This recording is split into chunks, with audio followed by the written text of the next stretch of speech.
আল্লাহু আল্লাহু আল্লাহু আল্লাহ।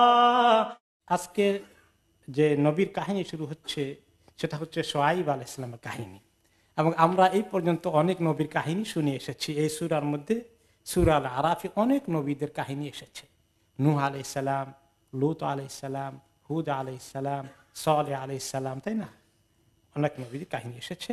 এখন আসছে শুআয়ব আলাইহিস সালাম, আর ওনার কাহিনীর পরে আল্লাহ তাআলা তৌফিক দিলে আগামী সপ্তাহে আসবে ওনার জামাতা মুসা আলাইহিস সালাম। শ্বশুর জামাতা পাশাপাশি, টাইমের দিক থেকেও কাছাকাছি ছিলেন। ওনার পরেই ওনার ওই নবীর আগমন ঘটেছে। শুআয়ব আলাইহিস সালাম কোথায় এসেছেন? মাদিয়ান এলাকায়। মাদিয়ান এমন একটি জায়গা যেটা হচ্ছে তরিকুল হেজাজ, বেশি দূরে নয় হেজাজ থেকে। বর্তমান সৌদি আরবের ভিতরেই ওই এলাকার আশেপাশেই আছে। বর্তমানে সৌদি আরবের সীমানার পরে ওই শাম এলাকায়, সিরিয়া দেশেই, যে দেশের উপরে আজকে এই বিপদ আপদ নেমে এসেছে, ওই দেশটাই মাদিয়ান এলাকাটা। সেখানেই বর্তমানে মাদিয়ান পরিচয় হচ্ছে মান নামে একটি এলাকা। ওই এলাকার পাশেই ছিল মাদিয়ান শহর বা দেশ, যেখানে আল্লাহ তাআলা এই নবীকে শুআয়ব আলাইহিস সালামকে পাঠিয়েছেন। ওয়া ইলা মাদিয়ানা আখাহুম শুআয়বা, তাদের মাদিয়ানে আমি পাঠালাম তাদের ভাই শুআয়বকে। নবীদেরকে আল্লাহ তাআলা ভাই বলেছেন, কারণ কওমকে তারা ভাইয়ের মতোই মনে করতেন। সেই কওমকে ভাইয়ের মতোই তারা কল্যাণ কামনা করেছেন। তো নবীদের সঙ্গে তাদের এই ভ্রাতৃত্বের সম্পর্ক। ক্বালা ইয়া কাওমি, তিনি তার কাউমকে ডেকে বলেন, হে আমার জনতা, আমার জাতি, মা লাকুম উবুদুল্লাহ, তোমরা আল্লাহর ইবাদত করো, একমাত্র আল্লাহর ইবাদত করো, লা ইলাহা ইল্লাল্লাহ, এই কথা স্বীকার করো এবং মাবুদ হিসাবে একমাত্র আল্লাহ তাআলার ইবাদত করো। মা লাকুম মিন ইলাহিন গায়রু, তিনি ছাড়া তোমাদের আর কোনো মাবুদ নেই। তো আমরা শুনেছি যে অনেকেই আল্লাহকে মানতে রাজি আছেন। ওই সময়ে বিভিন্ন ধর্মের লোকেরা আল্লাহকেও মানেন, কিন্তু আল্লাহ তাআলার সঙ্গে শরীকও জোগাড় করেন। এটাই ছিল সমস্যা, যেটা তাওহীদুল রুবুবিয়্যাহ আছে কিন্তু তাওহীদুল উলুহিয়া নেই। ইলাহ একমাত্র আল্লাহর ইবাদত করতে হবে এটা মানে না। বলে যে হ্যাঁ, আল্লাহর ইবাদত করা উচিত, তিনি সবচেয়ে বড় মাবুদ, তবে ছোটখাটো আরো অনেক মাবুদ আছে। হ্যাঁ, এই কথা তারা বলতো বিভিন্ন জাতির লোকেরা। এখান থেকে শিরক এসেছে। তারপরে আল্লাহ তাআলা বলছেন নবীর ভাষায়, নবী আরো কি বললেন? শুআয়ব আলাইহিস সালাম, ক্বাদ জাআতকুম বাইয়িনাতুম মির রাব্বিকুম, দেখো তোমাদের কাছে তোমাদের রবের কাছ থেকে বাইয়িনা এসেছে। বাইয়িনা অর্থ কি? দলিল প্রমাণ। কি দলিল প্রমাণ? প্রত্যেক নবীকে আল্লাহ তাআলা দলিল প্রমাণ মুজিজা দিয়েছেন, তাই না? যে তিনি যে নবী, ওহীগুলো যেভাবে আসে, কিতাবটাই কোরআন যেমন, তাওরাত, ইনজিল, প্রত্যেকটি সহিফা যেগুলো নবীদের কাছে এসেছে সবগুলাই কিন্তু দলিল। কোনো মানুষ এরকম কোনো বক্তব্য বানাতে পারে, সাজাতে পারে, এরকম কোনো বই লিখতে পারে কোরআনের মতো করে? না। তো সব নবীদের কাছে যে সমস্ত ওহী এসেছে সবগুলোই এক একটি প্রমাণ।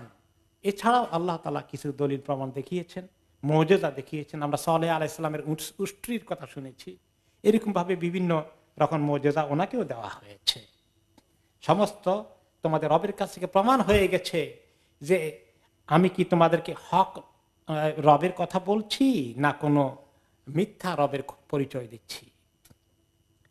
ফাআউফুল কাইলা ওয়াল মিজান ওয়ালা তাবখাসুন নাসা আশিয়াআহুম ওয়ালা তুফসিদু ফিল আরদি বাদা ইসলাহিহা, কাজেই তোমরা কাইল এবং মিজান, দাঁড়িপাল্লা এবং ওজন করা, মাপ মেপে দেওয়া এবং দাঁড়িপাল্লায় ওজন করার কাজটা ঠিক মতো করো, পূর্ণাঙ্গভাবে দাও, ঠকিও না।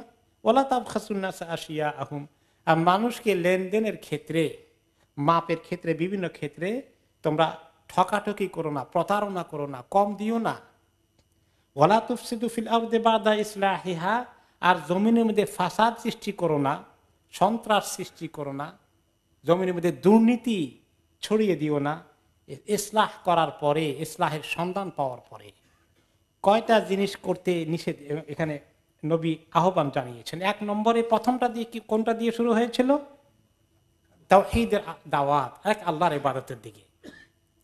আর এর পাশাপাশি বাকি কিছু কথা এসেছে যেটা ওই সমাজে যে তরিকায় তারা অন্যায় অপকর্ম করছিল ওই মেইন গুলাকে এখানে উল্লেখ করা হয়েছে। এক নম্বরে তারা ওজনে কি করত? কম বেশ করত। এই ওজনে কম বেশ করার জন্য দুইটা কথা এসেছে, আল কাইল ওয়াল মিজান। মিজান অর্থ তো আমরা বুঝি, মিজান অর্থ কি? দাঁড়িপাল্লা, স্কেল। আর কাইল হচ্ছে মাপার যন্ত্র। এখন তো মনে করেন আমাদের দেশে বেচা কিনে করে ধান চাল এগুলা দাঁড়ি পাল্লায় মাপা হতো। আর তেল এগুলা কি দিয়ে মাপা হয়? এই যে এক ধরনের পট আছে লিটার মার্কা, এগুলো দিয়ে মাপা হতো। এগুলাকে বলা হয় কাইল আরবিতে। আর মিজান ওয়াজন, ওজন থেকে মিজান। এই দোনো রকমের মাপ এর মধ্যে তারা ক্ষতিগ্রস্ত করত লোকদেরকে। যখন নিত তখন নেওয়ার সময় বেশি করে নিত, আর যখন বিক্রি করত দিত দেওয়ার সময় কমিয়ে দিত। আমরা গত কয়েক সপ্তাহ তাফসিরে শুনেছি, তাই না? যে তরিকা আমাদের সমাজে এখন আছে, বেচা কিনা করতে গিয়ে আমাদের সমাজে লোকেরা দাঁড়ি পাল্লার মধ্যে কিরকম ঠকায় বলেন তো। কোন কোন সময় পাওয়া গেছে কি জানেন, ওই দাঁড়ি পাল্লার যেটা দিয়ে মাপে ওই পাল্লার নিচে চুম্বক লাগাই দিছে। 1 কেজির পিছন দেখা 200 কেজির চুম্বক একটা লাগানো আছে। তা আপনাকে যখন 1 কেজি দেয় ঠিক মতো ধরতেছে, দেখা গেল যে ওইখানে 200 কেজি অলরেডি কমে 200 গ্রাম কমে 800 গ্রাম পাচ্ছেন আপনি। এরকমও আবার কোন সময় ওগুলা কিছু নাই, কিন্তু এমন ভাবে ধরে এভাবে টান দেয় যে এইদিকে মনে হয় পাল্লা ভারী হয়ে গেল, অথচ ওইদিকে ভারী হওয়ার কথাই কম দিছে। কিন্তু এমন ভাবে দেখালো পাল্লা ঝুঁকে গেছে, যেটা গোশতের এক্সাম্পল দিয়েছি গত কয়েক সপ্তাহে। এরকম করে ঠকাঠকির কাজ তারা খুব করত। ওদের কথা দিয়ে আরেকটি সূরা নাযিল হয়েছে। এইরকম যুগে যুগে বিভিন্ন জায়গায় ওজনে কম দেওয়ার প্রবণতা, নেওয়ার সময় বেশি নেওয়া, দেওয়ার সময় কম দেওয়া, এটা নিয়ে শুরুতে সূরা আল মুতাফফিফিনে কি এসেছে? বিসমিল্লাহির রহমানির রহিম, ওয়াইলুল লিল মুতাফফিফিন আল্লাযীনা ইযা ইকতালু আলান নাসি ইস্তাওফুন ওয়া ইযা কালুহুম আও ওয়াজানুহুম ইখসিরুন। ওয়াইল, ধ্বংস এবং জাহান্নাম যারা ওজনে বেশ কম করে তাদের জন্য। যারা ওজনে কম দেয় বা ঠকায় তাদের জন্য ধ্বংস, তাদের জন্য ক্ষতি, বরবাদ, তাদের জন্য জাহান্নাম। যখন তারা নিজেরা খরিদ করে কিনে নেয় তখন বেশি করে নিয়ে নেয়, আর যখন তারা লোকদেরকে ওজন করে বিক্রি করে দেয়, কাইল অথবা ওজন দোনো তরিকায় ইউখসিরুন, কমিয়ে দেয়। আলা ইয়াদুন্নু উলাইকা আন্নাহুম মাবউসুনা লিয়াউমিন আযীম। এই লোকগুলো যারা ঠকানোর কাজ করে তারা কি চিন্তা করে না যে তাদেরকে একদিন দাঁড়ানো হবে, উঠানো হবে? কার সামনে? লিরাব্বিল আলামিন। একদিন রব্বুল আলামিনের সামনে দাঁড় করানো হবে। কত লোককে ঠকিয়েছ, ওজনে কম দিয়েছ, দেখো কত লোককে দিয়েছ, কত লোক থেকে বেশি করে নিয়েছ। ইয়াউমা ইয়াকুমুন নাসু লিরাব্বিল আলামিন, যেদিন লোকেরা সবাই দাঁড়িয়ে যাবে রব্বুল আলামিনের কাছে। ওই দিনের কথা মনে করা দরকার। আমার মনে চায় মাঝে মধ্যে আমাদের দেশের বিভিন্ন বাজারে গিয়ে ব্যবসায়ীদের জন্য একটা মসজিদের মধ্যে একটা মাহফিলের আয়োজন করে, শুধু ব্যবসায়ীরা আসুক, তাদেরকে কথাগুলো শোনানো হোক। কয়জন ব্যবসায়ী এগুলো শুনেছে? শুনিও নাই, অনেকে জানেও নাই যে কত মারাত্মক। জানে এটা ঠকানো ভালো না, কিন্তু ঠকানো যে কি ক্ষতি, কত বড় ক্ষতি, এগুলো জানে না। ওয়ালা তাবখাসুন নাসা আশিয়াআহুম, 2 নম্বরে, আর লোকদেরকে তাদের জিনিসপত্র আদান প্রদান, লেনদেন, কোনো কিছুর ক্ষেত্রে কম করে দিও না, কমতি করো না। অনেক সময় বেচা কিনার ক্ষেত্রে শুধু নয়, হাওলাত বাওলাত লেনদেনের ক্ষেত্রেও যখন করে কিছু একটা, বা যে কোনো লেনদেনের মধ্যে পারলেই ঠকায়। দাড়ি পাল্লা ছাড়াও ঠকানোর ব্যবস্থা আছে নাকি নাই? আছে। যেমন কিভাবে সেটা হয়?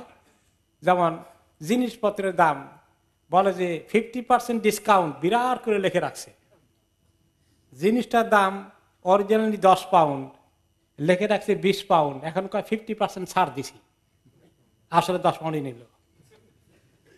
এখানে কোনো ছাড় দিছে কি, ঠকালো, একটা প্রতারণা। এরকম হয় কিনা? হয়। আবার অনেক সময় বলে যে এটার দাম কত, আপনি তার খুব পরিচিত মানুষ, খুব বন্ধু মানুষ, খাতিরের মানুষ, আত্মীয় মানুষ, বলে যে কত দাম, বলে যে আসলে তো 15 পাউন্ড, আপনার থেকে তো এত নেওয়া যাবে না, আপনি 10 পাউন্ড দিলেই হবে। দেখা গেল যে আসলে 10 পাউন্ডের বেশি কারো কাছ থেকেই নেয় না, আপনার থেকে, আপনি তো মনে করলেন 5 পাউন্ড আমার থেকে কম নিছে। তো এরকম করে কত তরিকা যে আছে, কত ফন্দি যে আছে। ব্যবসা বাণিজ্য করছে, লাভ হচ্ছে, অংশীদার আছে, শরিক আছে, পার্টনার আছে, বলে যে আসলে লাভ টাভ কিছু তো নাই, একেবারেই কিচ্ছুই লাভ নাই, আপনাকে দেয়, না দিলেও সামান্য দেয়, আর পুরোটা সে হিসাব ঠিক মতো না দিয়ে তা ঠিক মতো হচ্ছে, তারটা সে ভর্তি করছে আর আপনাকে ঠকাচ্ছে। কত তরিকায় মানুষকে ঠকানো হয়, এই মানুষের প্রতারণা, এগুলা তোমরা করো না। তারপরে কি বলা হলো, ওয়ালা তুফসিদু ফিল আরদি বাদা ইসলাহিহা, আর জমিনে দুর্নীতি করো না, ফাসাদ করো না। সন্ত্রাস, দুর্নীতি, এগুলোর মধ্যে কি আছে? তার আগে যেটা তাবখাসুন নাস, লেনদেনের মধ্যে ঘুষ খাওয়া, এটাও আছে। মানুষকে অন্যায়ভাবে সুযোগ পেলে ঠকিয়ে নেওয়া, এগুলো, বা ঘুষ খাওয়া, ঘুষ না খেলে কাজ করবে না, তাকে বেতন দেওয়া হয়েছে অলরেডি এই কাজের জন্যই, এগুলা যারা করে আর জমিনের মধ্যে দুর্নীতি করে, এগুলা তোমরা করো না। বলেন এগুলা কোনটার অভাব আমাদের দেশে আছে? বলেন কোনটার অভাব আছে? সুবহানাল্লাহ।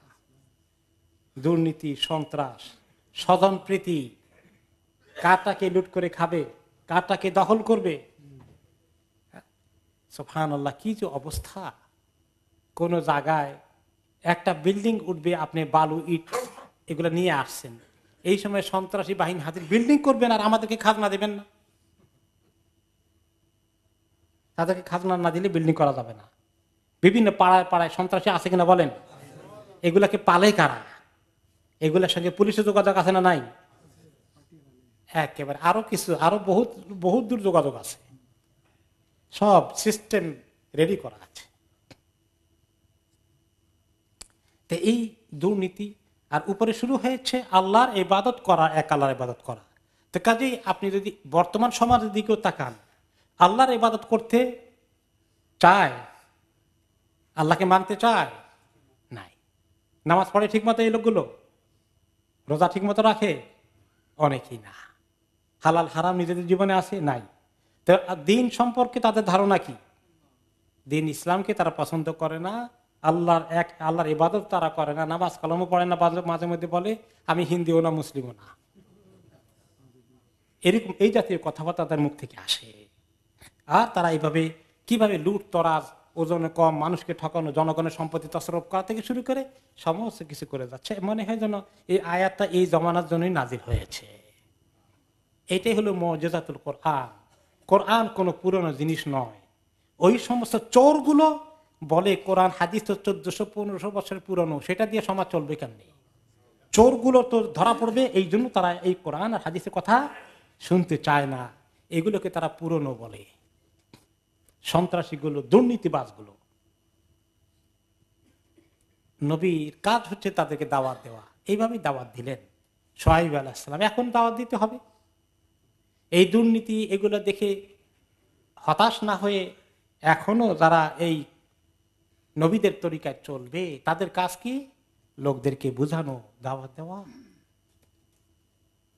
যালিকুম খায়রুল লাকুম ইন কুনতুম মুমিনিন, এটি হচ্ছে তোমাদের জন্য অত্যন্ত উত্তম বিষয়, তোমরা যদি বুঝতে। আল্লাহর ইবাদত করা, মানুষকে না ঠকানো, ন্যায় পরায়ণতা, ঘুষ দুর্নীতি, সন্ত্রাস, মস্তান পোষা, এগুলো বাদ দিলে তোমাদের জন্য অনেক ভালো হবে যদি তোমরা সত্যিকার মুমিন হও। তিনি এত সুন্দর করে বুঝালেন। আরো কথা ওনার আসতেছে, উনি আরো বুঝাবেন। এই জন্য উনি খুব সুন্দর করে বুঝিয়েছেন। সমস্ত নবীদের মধ্যে, পুরনো নবীদের মধ্যে, নবী করিম সাল্লাল্লাহু আলাইহি ওয়াসাল্লাম আগে যত নবী এসেছেন, তারা যত তরিকায় কোরআনে তাদের দাওয়াতের বিভিন্ন বক্তব্যগুলো আসছে, ওলামায়ে কেরাম খুঁজে দেখলো যে শুআয়ব আলাইহিস সালামের বক্তব্যটা ছিল খুবই সুন্দর, খুবই যুক্তিপূর্ণ, আবেগপূর্ণ এবং সুন্দর পয়েন্ট আকারে। এই জন্য ওনাকে টাইটেল দিয়েছে উম্মতেরা যে তিনি হচ্ছেন খতিবুল আম্বিয়া।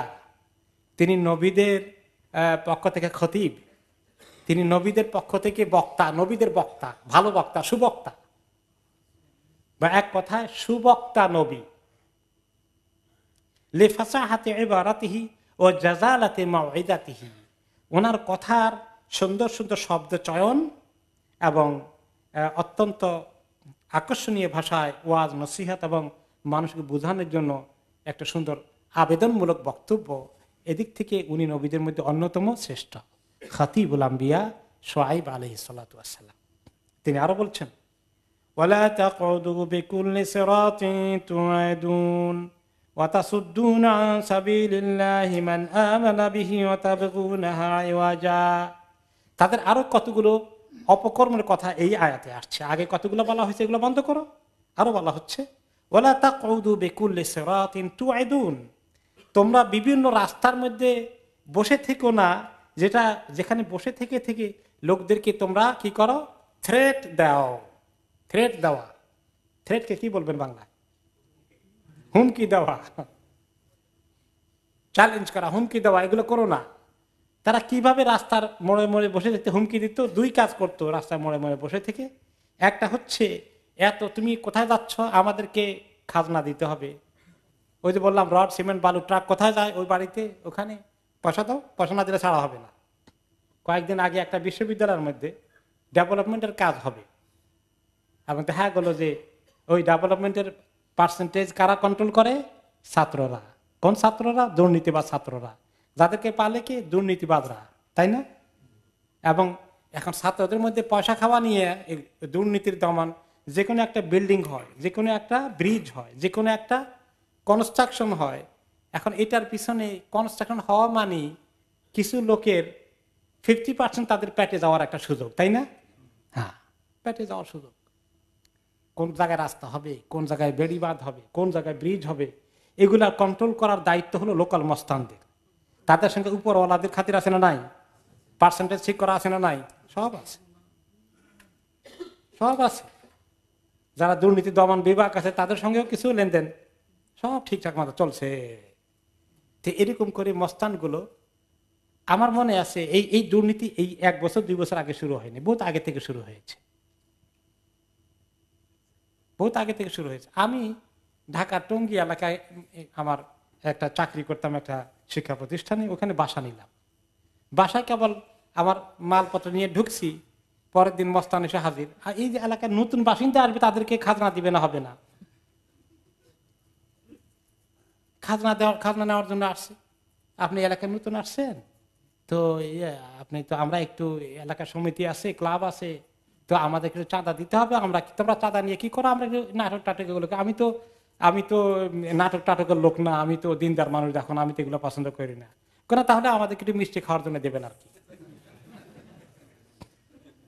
দেখছেন তো, তখনকার ভাষা তো কিছুটা এরকম ছিল। এখন তো ভাষাগুলো না, সাথে করে কিছু নিয়ে যাবে, এই যে দেখছেন পকেট থেকে বার করে দেবে।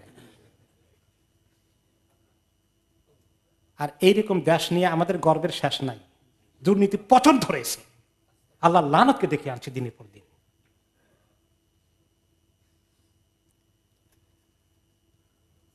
এভাবে তারা বিভিন্ন রাস্তায় মোড়ে মোড়ে বসে থাকতো, লোকদেরকে হুঙ্কার দাও, লোকদেরকে হুমকি দাও, এত টাকা দিতে হবে নতুবা আর বাঁচতে পারবে না, তোমার রেহাই নাই, তোমার মাল সম্পদ নিয়ে যাওয়া হবে, তোমার জানের উপরে খবর আছে। এই একটা করতো। আরেকটা কি করতো? যারা আল্লাহর দিকে আসতে চায়, আল্লাহর প্রতি ঈমান আনতে চায়, তাদেরকে বাধা দাও, এই ঈমানের পথে যাইও না। এখনকার সমাজে ঈমানের পথে যাইতে বাধা দেয় না উৎসাহ দেয়? একই জিনিস আছে নাকি? সব মিলে যাচ্ছে। তাহলে যারা ঈমানের পথে আসতে চায়, আল্লাহর প্রতি ঈমান আনতে চায়, তাদেরকে বাধা দাও, রুখে দাঁড়াও, তাফসীর করতে দিও না, ইসলামের ওয়াজ মাহফিল করতে দিও না, বন্ধ করো।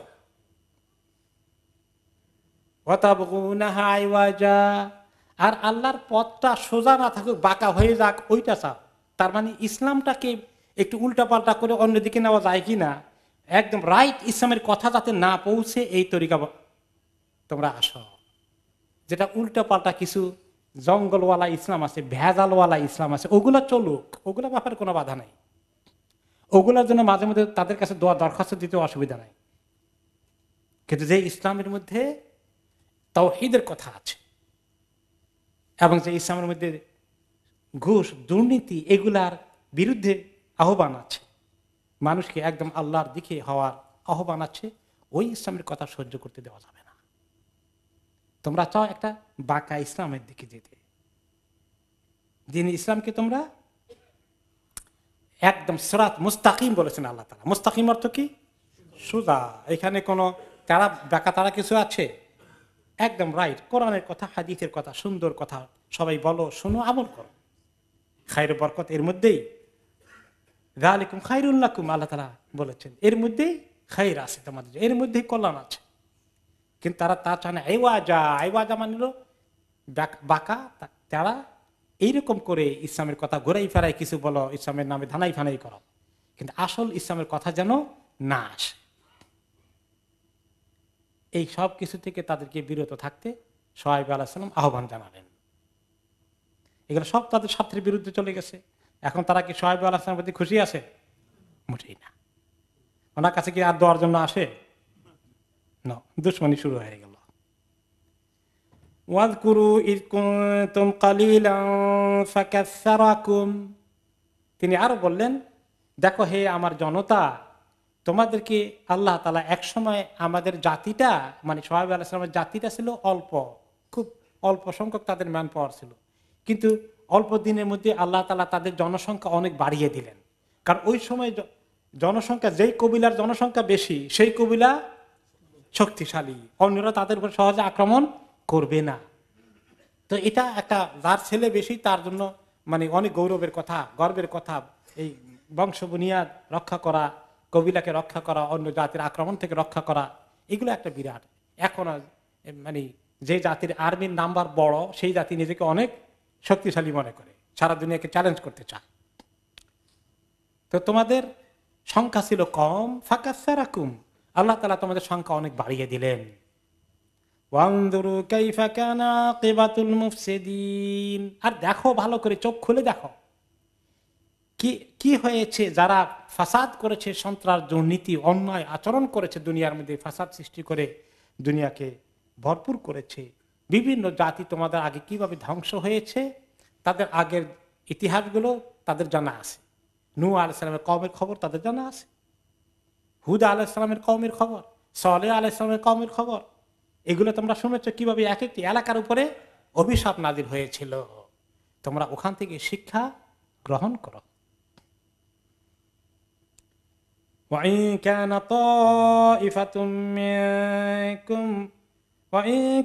طَائِفَةٌ مِّنكُمْ آمَنُوا بِالَّذِي أُرْسِلْتُ بِهِ وطائفة لم يؤمنوا فاصبروا حتى يحكم الله بيننا وهو خير الحاكمين। আর এমন যদি হয় যে তোমাদের মধ্যে কি এক দল, কিছু লোক কি করেছে, আমানু বিল্লাযী উরসিলতু বিহি, ঈমান এনেছে, আমানু বিল্লাযী উরসিলতু বিহি, যে বিষয়ে আমার উপরে নাজিল হয়েছে, আমাকে পাঠানো হয়েছে, আমার দ্বীনের বিষয়ে যারা যারা ঈমান এনেছে, এরকম যদি তোমাদের মধ্যে কিছু লোক পাওয়া যায়, ওয়া তাইফাতুন লাম ইউমিনু, আর তোমাদের অনেকেই আরেক দল ঈমান কিছুতেই আনুনি, তাহলে এক কাজ করো, ফাসবিরু, সবর করো, তাড়াহুড়ো করার কিছু নাই। এখনই তোমরা অস্থির হয়ে যেও না, আমাদের বিরুদ্ধে আর এর চেয়ে বেশি ষড়যন্ত্র করো না, উৎখাত করার জন্য উঠে পড়ে লেগো না, আমাদের চিরতরে নির্মূল করার জন্য অস্থির হইও না, সবর করো, হাত্তা ইয়াহকুমাল্লাহু বাইনানা ওয়া হুয়া খায়রুল হাকিমিন, যাতে এক পর্যায়ে আল্লাহ তাআলা আমাদের মধ্যে ফয়সালা করে দেন, তিনি সর্বোত্তম ফয়সালাকারী। যে ঠিক আছে, আমরা তো আমাদের দাওয়াত দিলাম, তোমরা তোমাদের কুফরের দিকে অটল হয়ে থাকবে, আর কি করা যাবে, আমাদের তো এর চেয়ে বেশি কিছু করার নাই, নবীরা আর কিছু করার আছে? শেষে কি বলতে হবে, লাকুম দীনুকুম ওয়ালিয়া দীন, তোমরা তোমাদের দিন নিয়ে থাকো, আমরা আমাদের দিন নিয়ে থাকি, আর কি করব।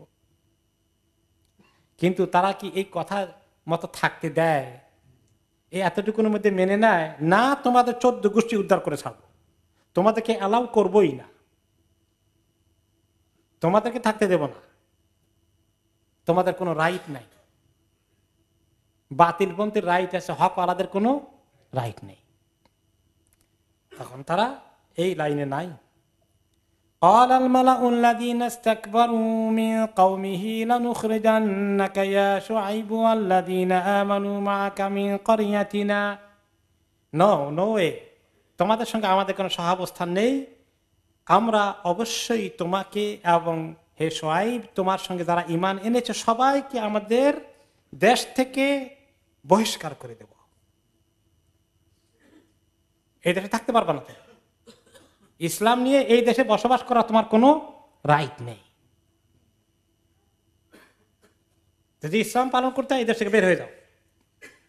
আওলা তাউদুন্না ফি মিল্লাতিনা, আর থাকতে হয় তাহলে আমাদের জাতি, আমাদের মিল্লাত, আমাদের কালচার, আমাদের দিনদারি, আমাদের শিরক, আমাদের এই সমাজের সবকিছুর সঙ্গে মিশে যাও, তোমার দিনকে ভুলে যাও। এখন পৃথিবীর সব দেশেরই একই অবস্থা। মুসলিম দেশের অবস্থা হলো যে তোমাদের রাইট সহি দিনদারি চলবে না, ওই কিছু গাঁজাখড়ি দিন মিক্স আপ করে বাতিলের সঙ্গে কম্প্রোমাইজ করে থাকো। আর অমুসলিম দেশে যে মুসলমানরা গিয়েছে তারা কি বলে, তোমাদের ইসলাম প্র্যাকটিস করতে হলে এই দেশে থাকতে পারবে না, তোমাদের কালচার, ইসলামের ধর্মীয় কালচার চলবে না, তোমাদের কালচার উঠিয়ে দিয়ে আমাদের যে সমস্ত কালচার আছে এগুলো সব গ্রহণ করে ফেলো, তাহলে তোমাদের জন্য জায়গা আছে। অমুসলিম দেশে একই তরিকা কিনা এর চ্যালেঞ্জ আসতেছে যে আপনি পর্দা করবেন, আপনি হিজাব করবেন, আপনি চরমপন্থী, আপনি এক্সট্রিমিস্ট, ফান্ডামেন্টালিস্ট, র্যাডিকালাইজড, দাঁড়িয়ে রাখলে সমস্যা। এসব ছেড়ে দিয়ে যদি সমস্ত গড্ডালিকা প্রবাহে গা ভাসিয়ে দেন, সব কিছুর সঙ্গে মিশে যান, তাহলে ঠিক আছে, তা না হলে থাকা যাবে না। এভাবেই পরিবেশটা তৈরি হচ্ছে, ঠিক কিনা?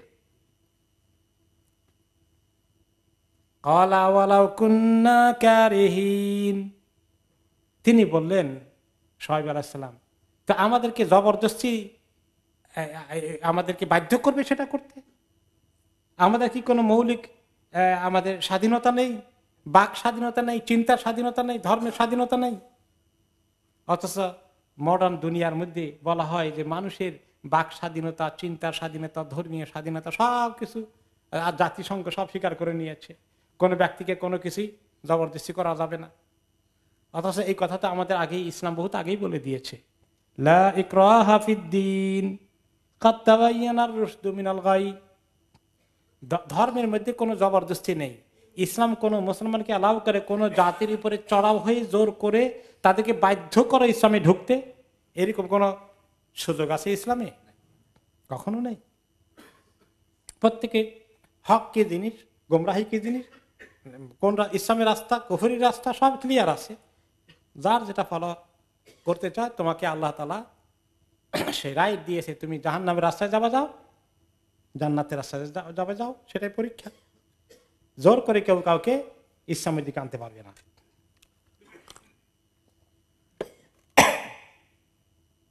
মানুষের এই মৌলিক স্বাধীনতা ইসলাম দিয়েছে, কিন্তু যারা অনেক মানবাধিকারের কথা বলে, বাক স্বাধীনতার কথা বলে, কৃষ্টি সভ্যতা কালচার কেউ কার উপরে চাপাতে পারবে না এগুলো বলে, তারা দেখা যায় যে এখন সব কালচার ঠিক আছে, খালি ইসলামের কালচারটা ঠিক নাই। ওইটা হলে সমস্যা। তাহলে ধর্মীয় স্বাধীনতা, ধর্ম নিরপেক্ষতা যেগুলো বলা হয়, আসলে এই ধর্ম নিরপেক্ষতা তো ইসলামে স্বীকার দিয়েছে যে কেউ কারো ধর্মে টাচ করা দরকার নেই, লাকুম দিনুকুম ওয়ালিয়া দিন, এটা এতটুকু নিরপেক্ষতা তো ঠিক আছে। কিন্তু আসলে যারা ধর্ম নিরপেক্ষতা বলি উড়ায়, তারা আসলে ধর্মের ব্যাপারে মোটেই নিরপেক্ষ নয়। তাদের কথা, তাদের দাবি বিপরীত হচ্ছে। ধর্মের নিরপেক্ষতা মানে একটা ধর্মের বিরুদ্ধে উঠে পড়ে লাগা। সেই ধর্মটা কোনটা? ইসলাম। সেটা মুসলিম দেশে আর অমুসলিম দেশে একই তরিকা। ধর্ম নিরপেক্ষতার অর্থই হচ্ছে কি? ইসলামের বিরোধিতা করা, দুশ্মনী করা। আর সব ধর্মের স্বীকৃতি দিয়ে মানে মানুষকে বাধ্য না করা, যে যার ধর্ম অনুসরণ করবে, এই কথার খবর কে দিয়েছে? আল্লাহ তাআলা দিয়েছে। মুসলমানদের কাছে আছে। মুসলিম দেশে অমুসলিম বসবাস করতে পারবে, এমনকি তাদের ধর্মীয় উপাসনা ইবাদত করতে পারবে, এমন তাদের নিরাপত্তার দায়িত্ব আল্লাহ তাআলা মুসলমানদের উপরে দিয়েছে, যেন তাদের ধর্ম কর্ম, তাদের মাবুদ এর ঠিকানা, ইবাদত খানা, উপাসনালয়, তাদের দ্বারা উপাসনালয় দ্বারা বিভিন্ন রকমের ঠাকুর অথবা নেতৃত্ব দিচ্ছে, তাদের কারো গায়ে হাত দেওয়া যাবে না, ক্ষতিগ্রস্ত করা যাবে না, তাদেরকে সুযোগ থেকে বঞ্চিত করা যাবে না। কিন্তু দেখা যাচ্ছে যে মানে কিভাবে মসজিদের ক্ষতি করা যায়, কিভাবে মসজিদ বন্ধ করা যায়, এই লাইনে অনেক কিছু প্রচেষ্টা অব্যাহত রয়েছে। অনেক দেশে, কোন কোন দেশে মসজিদ বন্ধ করে দিয়েছে।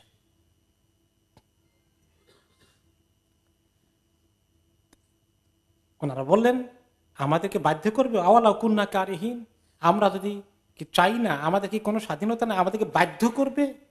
কেউ কাউকে তো বাধ্য করা ঠিক নয়। আমরা তোমাদেরকে বাধ্য করছি না, তোমরা আমাদেরকে কেন বাধ্য করবে? আমরা দাওয়াত দিচ্ছি শুধুমাত্র, তোমরা দাওয়াত দাও। قد افترينا على الله كذبا إن عدنا في ملتكم بعد إذ نجانا الله منها। আমরা কি করব? তোমাদের কথা শুনলে তোমাদের মিল্লাতে ফেরত আসার জন্য, তোমাদের দিন, ধর্ম, কালচার এগুলো গ্রহণ করার জন্য যদি আমরা এগ্রি করি তোমাদের সাথে, শান্তিপূর্ণ সহাবস্থানের অর্থ যদি হয় তোমাদের সব আমাদের গ্রহণ করে ফেলতে হবে, তাহলে কি হবে? আমরা আল্লাহ তাআলার ব্যাপারে মিথ্যা কথা চালিয়ে দিলাম, যে আমাদের আল্লাহ অ্যালাউ করে দিয়েছেন আমাদের জন্য যেগুলা শিরক, কুফর, এগুলো আমাদের জীবনে আমরা গ্রহণ করে নেব, এমন পারমিশন তো আল্লাহর পক্ষ থেকে নাই। আল্লাহর ব্যাপারে মিথ্যা কথা আমরা বলবো? তাহলে ইন উদনা ফি মিল্লাতিকুম, তোমাদের কালচারের মধ্যে যদি আমরা ঢুকে পড়ি, সম্পূর্ণভাবে গলাদকরণ করি, আমাদের দিনকে আমরা বিসর্জন দিয়ে ফেলি, বাদা ইদ নাজ্জানা আল্লাহু মিনহা, আল্লাহ তাআলা আমাদেরকে এই অন্ধকারের কুফরি শিরকের এই জুলুমাত থেকে উদ্ধার করে আল্লাহ তাআলা আমাদেরকে নাজাত দিলেন। এই আলোর সন্ধান পাওয়ার পরে আমরা আবার কুফরির অন্ধকারের দিকে চলে যাব? আল্লাহর এত বড় মেহেরবানিকে আমরা অস্বীকার করে ফেলব? ওয়ামা ইয়াকুনু লানা আন নাউদা ফিহা ইল্লা আন ইয়াশা আল্লাহু রাব্বুনা, আমাদের জন্য কখনো এটা হতে পারে না যে আমরা ওই অন্ধকার দিকে আবার যাব, তবে আল্লাহ তাআলা যদি কোনো সময় চায়। তো আল্লাহ তাআলা কি কোনো সময় চাইবেন নাকি? চাওয়ার প্রশ্নই আসে না। এই কথার অর্থ যে আল্লাহ চাইলে আমরা যাব, তার অর্থ এটা নয় যে আল্লাহ চাবেন আর ওনারা যাবেন। এটা অর্থ যে আল্লাহ তাআলা কোনোদিন চাইবেন না, আর আমাদেরও এটা গ্রহণ করা সম্ভব হবে না। আমরা আল্লাহকে পেয়েছি, আল্লাহ দিনকে পেয়েছি, আলহামদুলিল্লাহ। আলহামদুলিল্লাহ আল্লাযী হাদানা লিহাযা ওয়া মা কুন্না লিনাহতাদিয়া লাউলা আন হাদানাল্লাহ। আল্লাহ তাআলা মেহেরবানি করে হেদায়েত দিয়েছেন, এত সুন্দর দিন ছেড়ে দেব? দিনের সঙ্গে কম্প্রোমাইজ করব? দিনের বিভিন্ন হুকুম আহকাম, পর্দা পুশিদাকে কাট করে দেব? ওয়াসিয়া রাব্বুনা কুল্লা শাইইন ইলমা আলাল্লাহি তাওয়াক্কালনা, আমাদের রব সব কিছু সম্যকভাবে অবগত আছেন, সব কিছু ওনার জ্ঞানে ভিতরে ঢুকে আছে, তিনি দেখছেন সব কিছু। তোমরা আমাদের সঙ্গে কি চাচ্ছ, কি বলছো, আর আমরা কি চাই, কি বলি। আমরা তো শুধু আল্লাহকে ডাকি, আল্লাহর রাস্তায় থাকবো, কেন আমাদের সঙ্গে এত দুশমনি করছো, চ্যালেঞ্জ করছো? হয় বহিষ্কার করে দিবে, নতুবা তোমাদের দিনে ঢুকতে হবে, তা না হলে আমাদের কোনো জায়গা নাই এই দেশে। এই জাতীয় কথা যে বলছো, আমরা আমাদের আল্লাহর কাছেই তাওয়াক্কুল করব, তিনি সব কিছু জানেন এবং দেখেন। আলাল্লাহি তাওয়াক্কালনা, আমরা আল্লাহর উপর তাওয়াক্কুল করলাম। তাওয়াক্কুল করে বসে আছেন, কিন্তু আবার দোয়াও করছেন। তাওয়াক্কুল করে থাকলে হবে না, তাওয়াক্কুলকারী আবার কি করবে? আল্লাহ তাআলার কাছে দোয়া করতে থাকবে। রব্বানা ইফতাহ বাইনানা ওয়া বাইনা কওমিনা বিল হাক্কি ওয়া আনতা খায়রুল ফাতিহিন। হে আমাদের রব, রব্বানা অর্থ কি? হে আমাদের রব, ইফতাহ বাইনানা ওয়া বাইনা কওমিনা বিল হক, আমাদের মধ্যে আর আমাদের কওমের মধ্যে আপনি হক অনুযায়ী ফয়সালা করে দিন। যারা হক, হকটাকে প্রমাণ করে দেন, যারা বাতিল, বাতিলকেও প্রমাণ করে দেন। এবং শেষ পর্যন্ত যদি তারা আমাদেরকে চ্যালেঞ্জ করে আমাদের উপর চড়াও হয়ে যায়, আল্লাহ তাআলা তাদেরকে আপনার আযাব এবং গজব দিয়ে দেখিয়ে দেন যে তারা আল্লাহর সঙ্গে চ্যালেঞ্জের পরিণতি কি হতে পারে। এটা হচ্ছে ফাতহুন, বিজয় দেওয়া। মুমিনদেরকে আল্লাহ হেফাজত করবেন, কাফেরদেরকে ধ্বংস করবেন, এইরকম একটা ফয়সালা আল্লাহ তাআলা আপনি করে দেন। এই দোয়া করতে থাকলেন শুআয়ব আলাইহিস সালাম ওনার উম্মতদেরকে নিয়ে তার জাতির এই সীমা লঙ্ঘনের মোকাবেলায়। ওয়া আনতা খায়রুল ফাতিহিন, আল্লাহ আপনি হচ্ছেন সর্বোত্তম বিজয় দানকারী, আপনি হচ্ছেন সর্বোত্তম ফয়সালা দানকারী। Salma designer abaya house. আমাদের রয়েছে আকর্ষণীয় ডিজাইনের দুবাই, সৌদি, ইন্ডিয়ান ও ইরানিয়ান আবায়া সহ কাফতান ও ওপেন আবায়ার বিশাল সমাহার। পুরুষদের জন্য হারামাইন তোপে রয়েছে 2 for 20 পাউন্ডের বিশেষ অফার। আরও রয়েছে দুরুজ, আসিল, দাফা সহ বিভিন্ন ব্র্যান্ডের তোপ। এছাড়াও ওয়েস্ট কোট, সব রকমের ইসলামী বই, Medina dates, rechargeable torch light, আতর ও পারফিউম সহ অন্যান্য পণ্য সামগ্রীতেও রয়েছে big discount sale. Salma designer abaya house, 118 Whitechapel Road, London E11JE। আপনাদের অতি পরিচিত আলমানার ও আলবারাকা ইসলামিক শপ এখন নতুন সাজে। দুবাই, সৌদি আরব ও মিশর সহ মধ্যপ্রাচ্যের বিভিন্ন দেশ হতে বাছাইকৃত ইসলামিক পণ্য সামগ্রী পাবেন এখানে। আরও পাচ্ছেন পুরুষ, মহিলা ও বাচ্চাদের ইসলামিক পোশাক, পারফিউম, সিডি, ডিভিডি ও গিফট আইটেম সহ সব ধরনের ইসলামিক বই। তাছাড়া হজ ও ওমরার যাবতীয় সব পণ্য পাবেন এখানে। আমরা হোলসেল ও রিটেল দুটোই করে থাকি। 86A greenfield road, London E11EJ। Phone 0207377998। আলমানার, সবসময় আধুনিক। وقال الملأ الذين كفروا من قومه لئن اتبعتم شعيبا إنكم لإذا لخاسرون। শুআয়ব আলাইহিস সালামের কথা, ইসলামের কথা, পরিষ্কার কথা, এর মধ্যে কোনো রাগ ঢাক কিছু নাই, তাই না? এর মধ্যে কোনো ধরনের গোপন কোনো ষড়যন্ত্র লুকিয়ে আছে? এর মধ্যে কোনো সন্ত্রাস খুঁজে পাওয়া যাবে? কিছুই পাওয়া যাবে না। কিন্তু এখন ইসলামের মধ্যে তো আসলে কোনো সন্ত্রাস নাই। সন্ত্রাসীরা কি কোনো ভালো মুসলিম হতে পারে? কখনো নয়। ইসলাম সন্ত্রাসবাদকে কোনো দিন সমর্থন করতে পারে না। এখন এগুলো তো নাই, পাওয়া যায় না, কি করা যায়? এরপরেও যে সমস্ত সমাজের সুযোগ সুবিধাভোগী শ্রেণী, দুর্নীতিপরায়ণ নেতা নেতৃত্ব যারা সমাজে আছে, তারা কি করলো? তারা তো ইসলামের সুন্দর দাওয়াতের মোকাবেলায় মিথ্যা কিছু খাড়া করাতে হবে। তারা মিথ্যা প্রপাগান্ডা প্রচার শুরু করে দিল, মিথ্যা প্রচার। হকের মোকাবিলায় করার মতো কি কোনো হক কথা আছে? তার মোকাবেলা কি করতে হবে? মিথ্যা কথা প্রচার করতে হবে। এই মিথ্যা প্রচার মিডিয়ার কাজই হচ্ছে কি? মিথ্যা। অল্প সামান্য মিডিয়াই হয়তো হক কথা নিয়ে আসে। মিডিয়ার মূল ব্যাপক অংশের কাজ হচ্ছে মিথ্যার দালালি করা আর পয়সা খাওয়া। এদের কাজই হচ্ছে তাই। মেজরিটি ইল্লা আমার রাহিমা রাব্বুহ, অল্প কিছুই আছে যে তারা হক জিনিসকে তুলে ধরে। তাদের এই সমাজের বড় বড় যারা সমাজপতিগুলো আছে, এরা সব মিলে লোকদের কাছে মেসেজ পৌঁছাচ্ছে। এখন শুআয়ব আলাইহিস সালামের জাতির কাছে কি পৌঁছাচ্ছে?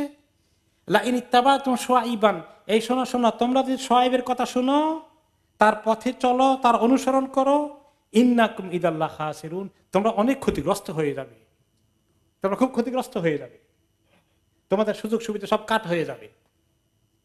এর মধ্যে বোঝানোর কায়দাও আছে। মিথ্যা কথা বারে বারে বললে, মেকিয়াভেলি একটা রাজনৈতিক ছিল বোধহয় জার্মানিতে না ইটালিতে মেকিয়াভেলি, তার একটা সে যে বর্তমান বিশ্বে যে ধোঁকাবাজ পলিটিক্স আছে, পলিটিশিয়ানরা কয়টা সত্য কথা বলে আর কয়টা মিথ্যা বলে। সুবহানাল্লাহ। তো সেই মেকিয়াভেলি রাজনীতি করে। আর মেকিয়াভেলি একজন ফিলোসোফার যে এই পচা রাজনীতির আলাদের জন্য রসদ জোগাড় করে দিয়েছে। সে বলেছে, দেখো, তুমি রাজনীতি করতে হলে সত্য কথা বলে বেশ সুবিধা করতে পারবে না। মিথ্যা ধোকা টোকা দিয়ে ভোট টোট কিভাবে নেওয়া যায়, এসব কায়দা কানুন বিভিন্ন তরিকা বলতে হবে। আর মনে রেখো, মিথ্যা কথা একবার বললে সবাই বিশ্বাস করবে না, অনেকবার বলবো, বারে বারে বলবো, প্রত্যেকদিন বলবো। 100 বার বলতে যদি পারো তাহলে দেখবো প্রচুর লোক বিশ্বাস করেছে। তো একটা মিথ্যা কথা কয়বার বলতে হবে? 100 বার। সেই 100 বার বলছে আর কি, কিন্তু এর চেয়ে বেশি বললে যে আপত্তি করবে তা না। তো এখন মিডিয়া মানে 100 বার না, পারলে 1000 বারও বলতে রাজি আছে। এই চলছে। আপনি যে কোনো ইলেকট্রনিক মিডিয়া বলেন, প্রিন্ট মিডিয়া বলেন, কয়টা কথা সত্য পাবেন, কয়টা কথা মিথ্যা পাবেন। আল্লাহু আকবার। কাজে মিথ্যার হাতিয়ার হচ্ছে বর্তমানে মিডিয়া। আমি সব মিডিয়াই খারাপ এটা বলছি না, মিডিয়ার ব্যাপক অংশের মধ্যে এই দুর্নীতি বিরাজমান। এই কাজ সোহাইব আলাইহিসসালাম কওমের মধ্যে জোরে সোরে কলা হলো। আপনারা মনে করবেন যে সোহাইব আলাইহিসসালামের জমানা কি একবারে আমাদের জমানার মতো এত কিছু মিলে কেমনে? আসলে দুনিয়ার মধ্যে ইসলাম তো এই এখন কি আমাদের জমানায় নতুন ইসলাম আছে? আদম আলাইহিসসালামের কাছে, নূহ আলাইহিসসালামের কাছে, সোহাইব আলাইহিসসালামের কাছে, মুসা, ঈসা সমস্ত নবীদের কাছে যে ইসলাম, আমাদের কাছেও কি সেই ইসলাম? ইন্নাদ-দীনা ইনদাল্লাহিল ইসলাম। আল্লাহর কাছে একটাই দিন, এই দিনের মধ্যে কোনো পরিবর্তন নাই। দুই একটা মাসালার ব্যাপারে এক নবী থেকে আরেক নবীর দুই একটা মাসালার ব্যাপারে আল্লাহ তাআলা চেঞ্জ করেছেন দুই চারটার ব্যাপারে, কিন্তু মূল ইসলাম এক। তো মূল ইসলাম যদি এক হয়, ইসলামের বিপরীত যেটা সেটাও কি এক তরিকা। এখন টেকনোলজি বেশি ব্যবহার হয়েছে মাত্র, কিন্তু মানুষের চিন্তার মধ্যে দিনের দুশ্মনী একই তরিকায় আছে। যখন যে তরিকা যে টেকনোলজি আছে সেই তরিকা সেই টেকনোলজি তারা ব্যবহার করেছে। এখন মনে করবো যে আমাদের জমানায় তো মিডিয়া, আমরা দেখি নিউজ পেপার আছে, টিভি আছে, আর এখন তো সোশ্যাল মিডিয়ার ইন্টারনেটের সূত্রে মাশাআল্লাহ এটার কোনো আনলিমিটেড সোর্সেস, এটা কোনো শেষ নাই। তো এখন বলবেন তো কি প্রশ্ন করতে ওনাদের মিডিয়া কেমন ছিল? বাকিদের মিডিয়ার এত আমার জানা নাই, তবে রাসূলুল্লাহ সাল্লাল্লাহু আলাইহি ওয়াসাল্লামের সময় মিডিয়ার খবরটা আমরা জানি। ওনার মিডিয়া ছিল, ওনার জমানায় যে মিডিয়া ছিল সেটাকে বলা হয় আশ-শি'রু দিওয়ানুল আরব। শের হচ্ছে, শের মানে কবিতা, কবিতা হলো আরবদের মুখপত্র, আরবদের প্রচার মাধ্যম, আরবদের ইতিহাস ঐতিহ্য সবকিছুর একটি মাত্র মাধ্যম মিডিয়া তাদের কাছে ছিল, সেটা হচ্ছে কবিতা। এই কবিতা দিয়ে তারা তখন মোকাবিলা করত। তার কবিতা খুব প্রচার প্রসার হতো। কোন কবি নতুন কবিতা লিখলে এটা ছড়িয়ে পড়তো খুব জোরে সোরে, এটা খুব রেওয়াজ ছিল। এটার একটা এক্সাম্পল আমাদের সিরাতে পাকে পাওয়া যায় যে ওই কবিতার মিডিয়াকে তারা মারাত্মকভাবে ব্যবহার করেছিল। রাসূলুল্লাহ সাল্লাল্লাহু আলাইহি ওয়াসাল্লামের ব্যাপারে কুৎসা গাওয়া, ওনার বিবিদের, ওনার পরিবারের ব্যাপারে বিভিন্ন রকমের নোংরা কথা ছড়িয়ে দেওয়া থেকে শুরু করে এগুলো করে করে তারা মানুষকে ইসলাম থেকে দূরে রাখার চেষ্টা করেছিল। এই জন্য নবী করিম সাল্লাল্লাহু আলাইহি ওয়াসাল্লাম এই মিডিয়ার মোকাবেলা করার জন্য ওনার কবি হাসান ইবনে সাবিত রাদিয়াল্লাহু আনহু এবং আব্দুল্লাহ ইবনে রাওয়াহা রাদিয়াল্লাহু আনহু এরকম কয়েকজন কবি সাহাবী ছিলেন, তাদেরকে বললেন যে তোমরা এগিয়ে আসো, এই কাফেরদের এই সমস্ত অন্যায় কবিতাগুলো লিখে মিডিয়া ছড়িয়ে দিচ্ছে যেটা, এটাকে তোমরা মোকাবিলা করো। তো তারা বিভিন্ন কবিতা লিখছেন, কিন্তু কারোটাই মান অনুযায়ী পছন্দ হয় না রাসূলুল্লাহ সাল্লাল্লাহু আলাইহি ওয়াসাল্লাম। তিনি হাসান ইবনে সাবিত রাদিয়াল্লাহু আনহুকে বলে যে হাসান, তুমি ভালো করে কবিতা দিয়ে জবাব দাও, রূহুল কুদস জিবরাইল এসে তোমাকে সাহায্য করবে। ওহী নাযিল করবেন না ওনার কাছে, কারণ উনি তো নবী না, কিন্তু ওনার দিলের মধ্যে আল্লাহর পক্ষ থেকে ফেরেশতা লাগিয়ে দিয়ে আল্লাহ তাআলা অনেক সময় দিনদার লোককে দিয়ে কাজ করাইয়ে দেন। হাসান রাদিয়াল্লাহু আনহু তখন কবিতা লিখছেন, জবাব দিয়েছেন তাদের প্রত্যেকটি কথা। ওই মিডিয়ার জবাব যখন দিয়েছেন তখন রাসূলুল্লাহ সাল্লাল্লাহু আলাইহি ওয়াসাল্লাম নিজের হাতে মসজিদের ভিতরে ওনার জন্য একটা মিম্বর বানিয়েছেন, আর সাহাবাদের আহ্বান করছেন শোনো, শুনে ওনাকে দিয়ে কবিতা পড়িয়েছেন, আর এগুলাকে বিভিন্ন জায়গায় প্রচার করার জন্য পাঠিয়ে দিয়েছেন। তো কিভাবে ওই জামানায় মিডিয়া কাজ করেছে, এই জামানায় করে দেখতে পাচ্ছেন তো একই জিনিস। এই ইসলামও এক, কুফরও এক। আল কুফরু মিল্লাতুন ওয়াহিদা, সমস্ত কুফর এক মিল্লাত, আর ইন্নাদ-দীনা ইনদাল্লাহিল ইসলাম, এক ইসলাম। কাজে কি মনে করবেন না যে এই কথাগুলো জোর করে টেনে এনে ইতিহাসকে বর্তমান জামানায় টেনে ঢুকাই দিচ্ছেন আপনি? না, কোরআন সরাসরি এমন জীবন্ত কোরআন আল্লাহ তাআলা দিয়েছেন যেটা 1400 বছর আগে, বর্তমান জামানায় 1500 বছর পরে, আরো পৃথিবীতে আরো 1500 5000 বছরও থাকে, তারপরেও এই কোরআন ওই সমাজের জন্য এক্স্যাক্টলি সমাজের সিচুয়েশনকে ম্যানেজ করার জন্য, ফেস করার জন্য আল্লাহ তাআলা কোরআনকে জীবন্ত করে দিয়েছেন। কাজেই ওই জাতির লোকেরা তখন তাদের সমস্ত মিডিয়ার সর্বশক্তি নিয়োগ করে প্রচার করা শুরু করে দিল, লা ইন ইত্তাবা'তুম শুআইবান ইন্নাকুম ইযাল খাসিরুন, তোমরা শুআইবকে অনুসরণ করো তাহলে তোমরা অবশ্যই ক্ষতিগ্রস্ত হবে।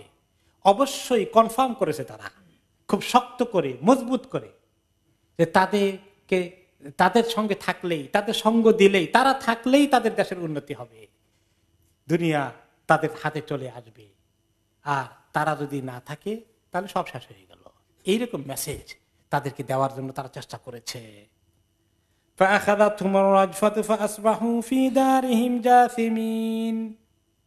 এখন এরপরে যখন চ্যালেঞ্জ করা হলো আর তার মোকাবিলায় তারা এরকম পাল্টা চ্যালেঞ্জ করলো, কিছুদিন পরেই আল্লাহ তাআলা তাদেরকে সময় সুযোগ দেওয়া শেষ হয়ে গেলে আল্লাহ তাআলা তাদেরকে ধরে ফেললেন।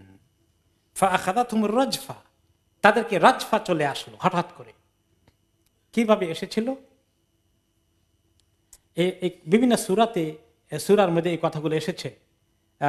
সূরা হুদের মধ্যে এসেছে, ওয়ালাম্মা জাআ আমরুনা নাজ্জাইনা শুআইবান ওয়াল্লাযীনা আমানু মাআহু বিরাহমাতিম মিন্না, যখন আমার হুকুম চলে আসলো, আযাবের ফয়সালা হয়ে গেল, নাজ্জাইনা শুআইবান ওয়াল্লাযীনা আমানু মাআহু, আমি শুআইব আলাইহিস সালামকে এই তাদের উপরে যে বলা গজব নাযিল করেছিলাম, এই গজব থেকে তাদেরকে উদ্ধার করলাম, নিরাপত্তা দিলাম, নিয়ে আসলাম।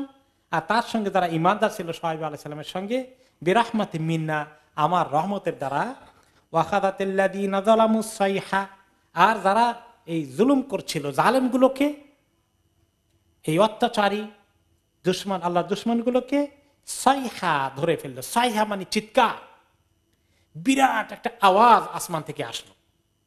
সেই বড় চিৎকার এবং আওয়াজকে বলা হয় সাইহা।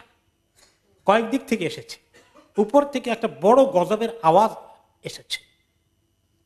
ফাসবাহু ফি দিয়ারিহিম জাসিমিন, এই আওয়াজের ফলে তারা তাদের ঘরের মধ্যে সবগুলো ঠান্ডা হয়ে গেল, একদম মানে শেষ, জীবন আর নাই, সব লাশ হয়ে পড়ে থাকলো এক আওয়াজের সঙ্গে শেষ।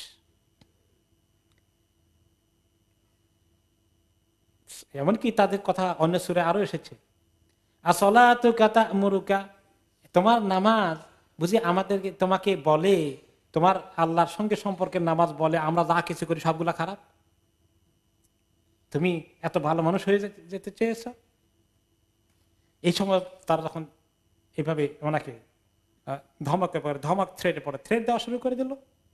অন্য আয়াতে আল্লাহ তাআলা বলেছেন, ফাকাযযাবুহু ফাআখাযাহুম আযাবু ইয়াউমিয যুল্লাহ ইন্নাহু কানা আযাবা ইয়াউমিন আযীম, তারা ওনাকে মানতে অস্বীকার করলো, ওনার দুশমনি করলো। তখন আল্লাহ আযাবু ইয়াউমিয যুল্লাহ, মেঘের দিনের আওয়াজ তাদেরকে, আযাব তাদেরকে ধরে ফেললো। ইয়াউমুয যুল্লাহ, যুল্লাহ অর্থ হচ্ছে বিশাল মেঘের একটা টুকরা বা খণ্ড তাদের আকাশের উপরে আসলো। এই মেঘের থেকে যে আযাব এসেছে, ইন্নাহু কানা আযাবা ইয়াউমিন আযীম, আর সেই আযাবটা ছিল একটা বড়, ওই দিনের আযাব ছিল বড় বড় আযাব। এবং তাহলে আওয়াজ এসেছে, মেঘের কথা এসেছে। আবার এই রাজফা অর্থ হচ্ছে তারজুফুল আরদু, কম্পন সৃষ্টি হওয়া, সেটাকে কি বলা যায়? ভূমিকম্প। তাহলে তিনটা জিনিস কোরআনে এসেছে, তিন ধরনের আযাব আল্লাহ তাআলা একসঙ্গে চালিয়ে দিয়েছে। প্রথমত মেঘের মধ্যে আসলো, মেঘখণ্ড হঠাৎ করে লাল বর্ণ ধারণ করলো, সমস্ত আগুনের মেঘে পরিণত হয়ে গেল। যেভাবে বিজলি চমকায়, এরকম করে বিজলি চমকা যে মেঘটা লাল হয় না, একটু ঠাটা পড়ে যখন বিজলি পড়ে তখন আমরা বুঝি কি বিদ্যুতের কেমন আওয়াজ, কত বড় আওয়াজ হয়। আর যেখানে পতিত হয় মানুষের বাঁচার কোনো উপায় থাকে না, বার্ন করে ফেলে, জ্বালিয়ে ফেলে। ওইটা গোটা দেশের উপরে, অঞ্চলের উপরে বিশাল মেঘের একটা টুকরা হয়ে গেল এবং সেটা লাল বর্ণ ধারণ করলো এবং সেখান থেকে অগ্নি বৃষ্টি নাজিল হলো। বিজলি চমকিলে যেভাবে এবং মানুষ বিজলি পড়ে মানুষ যেভাবে মারা যায়, এরকম করে ধপ করে আওয়াজ করে বিশাল চিৎকার আওয়াজ আসলো, আর সঙ্গে সঙ্গে জমিনে ভূমিকম্প সৃষ্টি হয়ে গেল, সব একসঙ্গে সেকেন্ডের মধ্যে উভয় দিক থেকে আসছে। তারপরে কি হয়ে গেল? ফাদাতিন নুফুস, সবগুলো একসঙ্গে মারা গেল। খামাদাতিল আজসাম, সমস্ত বডিগুলো মাটির মধ্যে নিঃশ্বাস বিহীন অবস্থায় নিঃশ্বাস পড়ে থাকলো, একসঙ্গে সব ডেড বডি, একটা মানুষ জিন্দা নাই। আল্লাহ তাআলা যখন এরকম আযাব দেন তখন কিন্তু নারী পুরুষ ছোট বড় কেউ বাদ যায়, সব বলে। ছোটদের অপরাধ কি? ছোট কেউ যদি বালেগ না হয় তাহলে ছোটদেরকে আল্লাহ তাআলা আখিরাতে তাদেরকে নাজাত দেবেন, কিন্তু দুনিয়াতে তারা রেহাই পাবে না।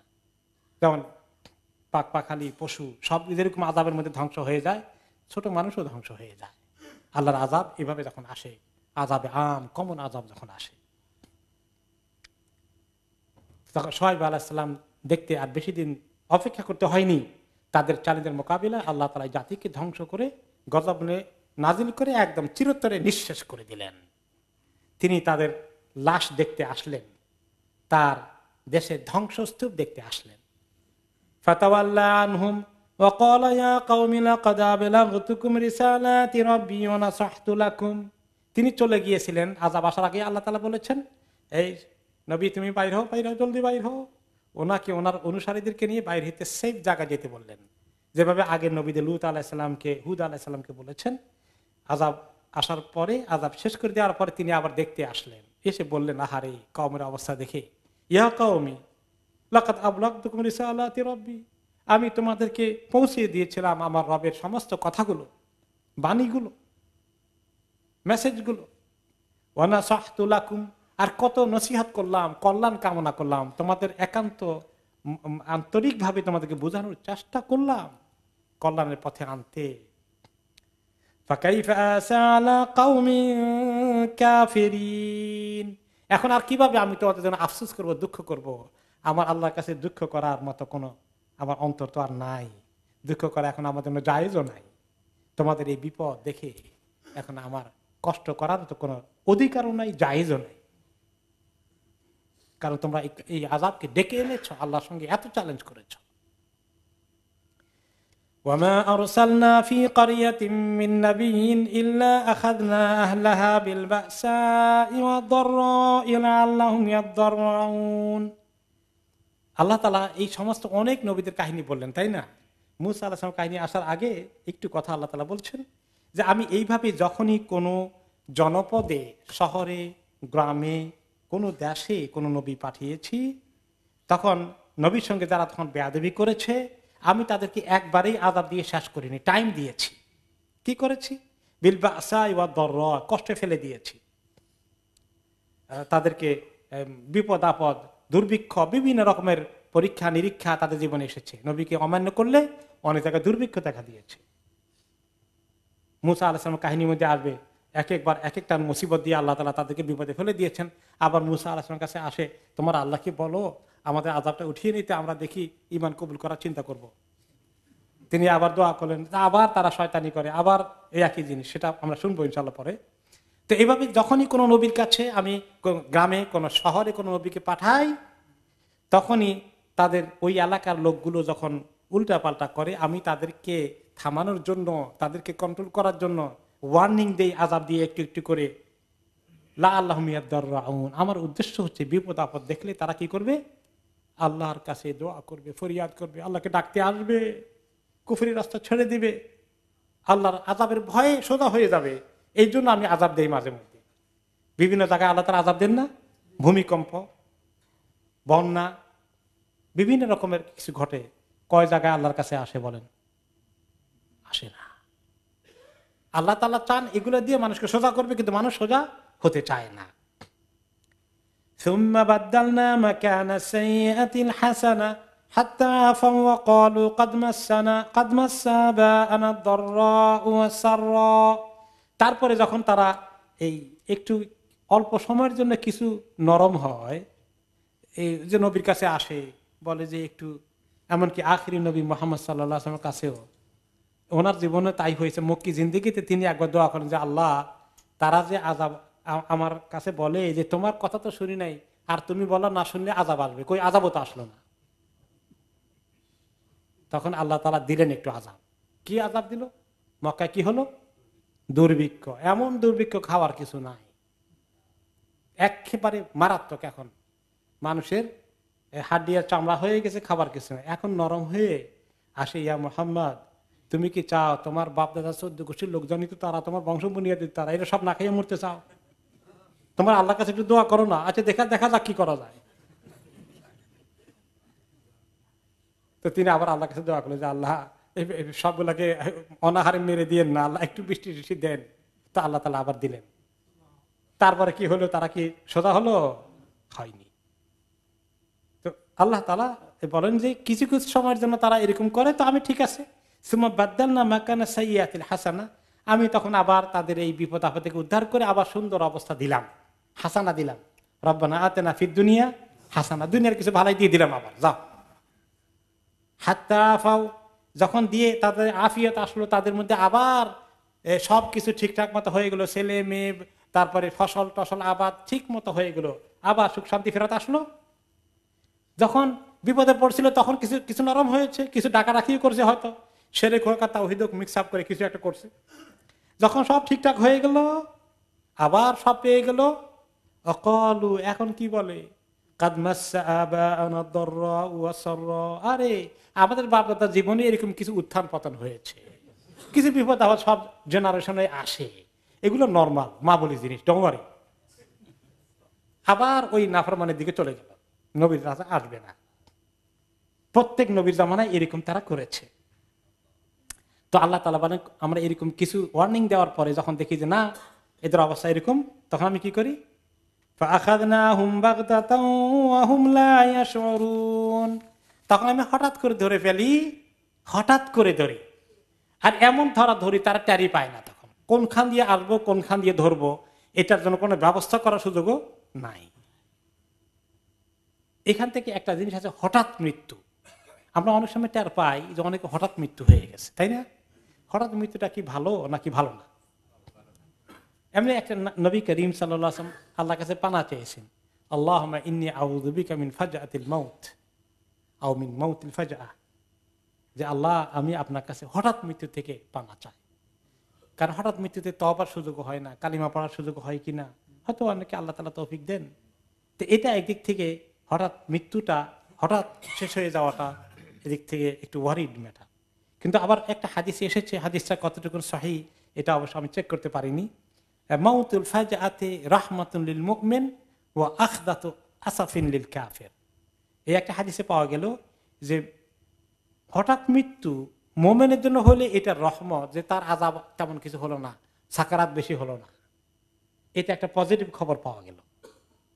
কোন কোন ক্ষেত্রে এরকম হতে পারে যে এটা যদি হয় তাহলে পজিটিভ হওয়ার সুসংবাদ আছে। আর কাফেরের জন্য হঠাৎ মৃত্যু হয়ে গেলে আল্লাহর পক্ষ থেকে হঠাৎ ধরে ফেলার, তাকে ধরার একটা পাকড়াও করার খবর তার জন্য। আর মোমেনের জন্য হতে পারে তাকে কম সাকারাতের কষ্ট দিয়ে আল্লাহ তাআলা নিয়ে যাচ্ছেন, এটা রহমত হতে পারে তার জন্য। তো দুটো কথাই এসেছে, যদিও সেকেন্ড হাদিসটার ব্যাপারে আমার চেক করা হয়নি। যাই হোক, তো আল্লাহ তাআলা ওই কওমগুলোর ব্যাপারে বললেন যে তাদেরকে আমি হঠাৎ করে ধরে একদম শেষ করে দিয়েছি। কওমে আদ, কওমে সালেহ, কওমে হুদ, কওম শুআইব, সবাইকে এভাবে আল্লাহ তাআলা ডিল করলেন। এখন যারা এই তরিকায় যাবে না, আল্লাহ দ্বীনের তরিকায় আসবে, তাদের জন্য এর বিপরীতে কি নিয়ামত আছে।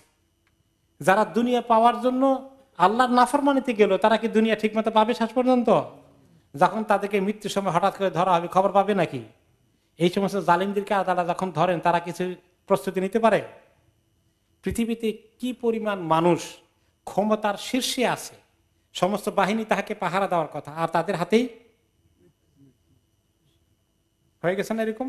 অনেক বাদশাদের খবর আছে, অনেক প্রেসিডেন্টের খবর আছে, অনেক প্রধানমন্ত্রীদের খবর আছে, বিভিন্ন দেশে আছে না?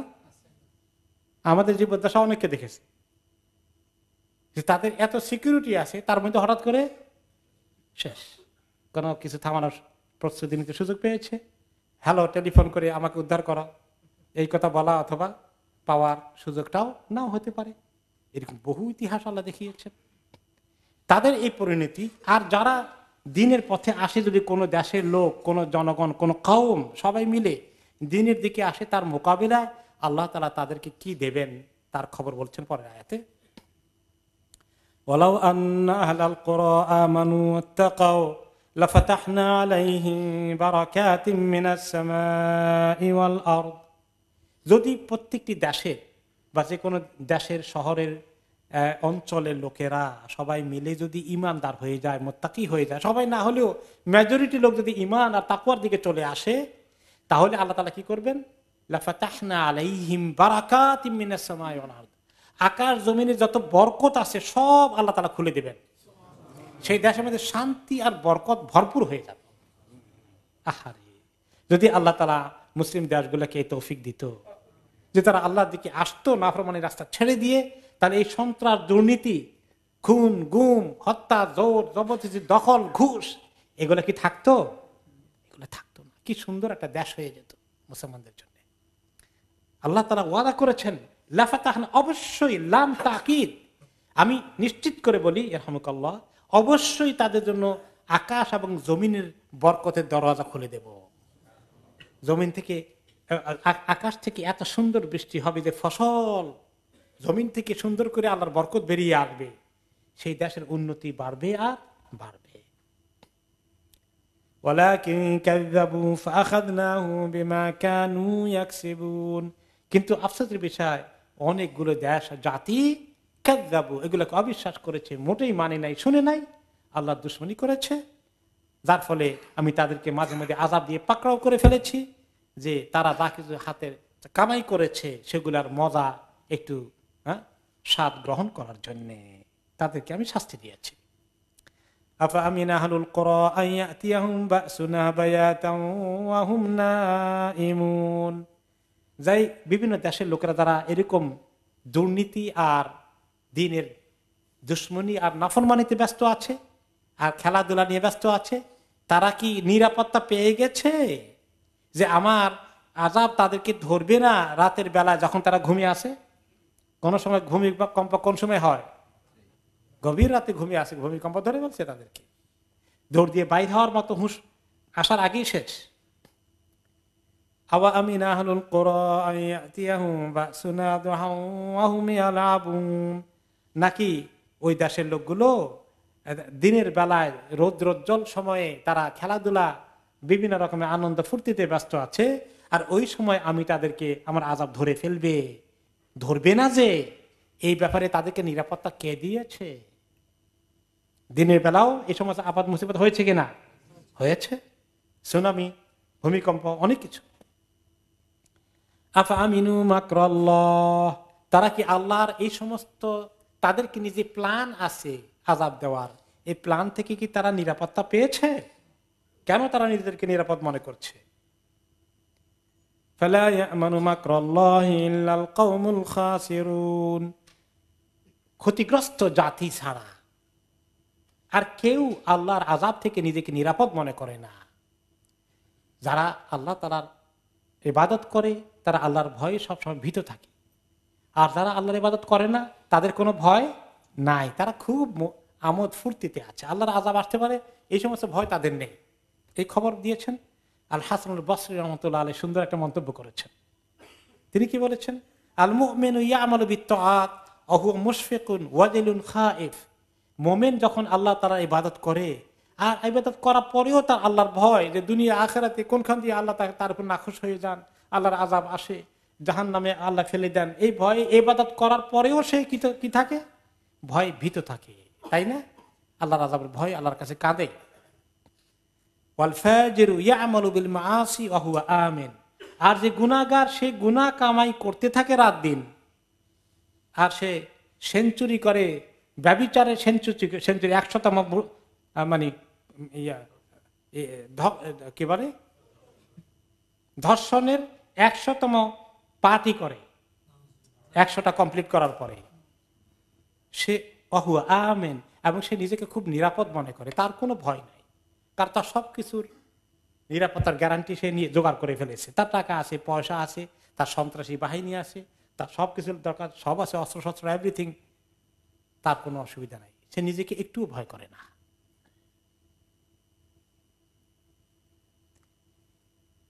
আওয়ালাম ইয়াহদি লিল্লাযীনা ইয়ারিসুনাল আরদা মিন বা'দি আহলিহা আল্লাউ নাশাউ আসাবনাহুম বিযুনুবিহিম,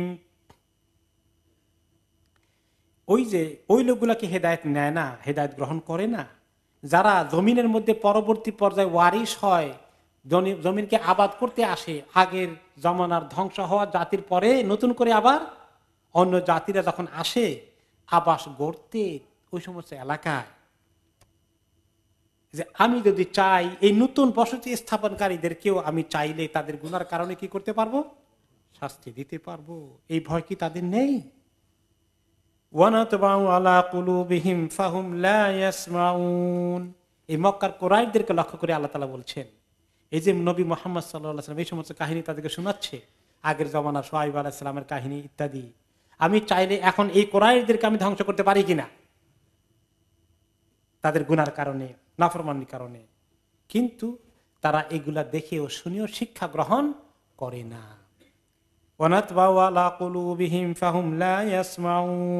আসলে আমি তাদের অন্তরের মধ্যে সিল লাগিয়ে দিয়েছি, কাজেই কথাগুলো শুনেও তারা মনে হয় শুনতে পায় না। খাতামাল্লাহু আলা কুলুবিহিম ওয়া আলা সামিইহিম ওয়া আলা আবসারিহিম গিশাওয়া, তাহলে খাতামাল্লাহু হয়ে যায়, অন্তরে সিল মারা হয়ে যায়, মোহর মারা হয়ে যায়। এই সমস্ত ওয়াজ নসিহত তাদের কোনো কাজে লাগে না, বরং এগুলো না শোনার জন্যই সব বন্ধ করে দাও। যে সমস্ত মিডিয়া শিরক কুফরের কাজ চালায় ওগুলোকে ধ্বংসে বাড়িয়ে দাও। অন্যায়, নাফরমানি, বেহায়া, বেলিল্লাপনার কাজ যেগুলা, বেশ্যগিরির কাজ যে সমস্ত মিডিয়া করে ওগুলা চালিয়ে দাও। আর ইসলামের কথা যে টিভিগুলো বলে সেগুলোকে পারলে বন্ধ করে দাও। দেখছেন তো আল্লাহ তাআলা বলে এদের অন্তরে মোহর লাগিয়ে দিচ্ছে, এগুলো তারা শুনবে না, এগুলো শুনতেও দিবে না। তাতে দরকার কোনটা? শয়তানেরটা, নাফরমানির রাস্তা, ওগুলো ঠিক মতো চালাও। এদের অন্তরে আল্লাহ তাআলা হেদায়েত নসিব করেন না, এরা সবগুলো বেঈমান হয়ে মরবে, কুফরি নিয়ে মরবে। তিলকাল কুরআন নাকুসু আলাইকা মিন আনবাইহা, এই যে বিভিন্ন দেশ জাতি এবং অঞ্চল, শহর, নগরের কথা বললাম, হে নবী আপনার কাছে এগুলোর খবর আমি তেলাওয়াত করে শোনাই, এগুলোর গল্প আপনাকে শোনালাম, আপনি পৃথিবীর মানুষকে শুনিয়ে আসেন। ওয়ালাকাদ জাআতহুম রাসূলুহুম বিল বাইয়িনাতি ফামা কানু লিয়ুমিনু বিমা কাযযাবু মিন ক্বাবল, এবং এই লোকগুলোর কাছে, ওই জাতিগুলোর কাছে তাদের নবীগণ এসেছিলেন বাইয়িনা, দলিল প্রমাণ এবং আল্লাহর পক্ষ থেকে সুস্পষ্ট আলামত নিয়ে, যে তারা নবী, মুজিজা নিয়ে, কিন্তু তারা ঈমান আনেনি। কারণ এর আগেই তারা, শুরুতেই তারা অস্বীকার করেছে। যখন কোনো লোকেরা শুরুতে অস্বীকার করে বসে এবং খুবই দুশ্মনী করে বসে, আল্লাহ তাআলা তখন তাদেরকে কি করেন? খাতাম আল্লাহু আলা কুলুবিহিম করে দেন, অতুবিয়া আলা কুলুবিহিম, সিল দিয়ে দেন। তখন আর তার দিলে কোনোদিন ইসলাম আর ঢুকবে না। যে ব্যক্তি জেনে বুঝে ইসলামের দুশ্মনী করা কিছুদিন অব্যাহত রাখে, আল্লাহ তাআলা তার গজব তার জন্য কনফার্ম হয়ে যায়। কিছু লোককে আল্লাহ তাআলা হেদায়েত নসিব করে, কিন্তু কিছু লোককে আল্লাহ তাআলা নসিব করবে না। কারণ কি? তাকে আল্লাহ সিল লাগিয়ে দিয়েছেন। আল্লাহ চান সে কাফের হিসাবে মরুক।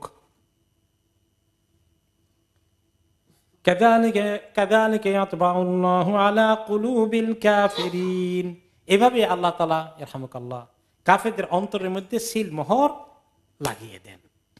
ওয়ামা ওয়াজাদনা লিআকসারিহিম মিন আহাদ ওয়া ইন ওয়াজাদনা আকসারাহুম লাফাসিকিন, এই লোকগুলোর মধ্যে অনেকের মধ্যে আমি পাইলাম না কোনো চুক্তি তারা ঠিক রেখেছে, আমি বরঞ্চ পেলাম তাদের মেজরিটি সব ফাসিক।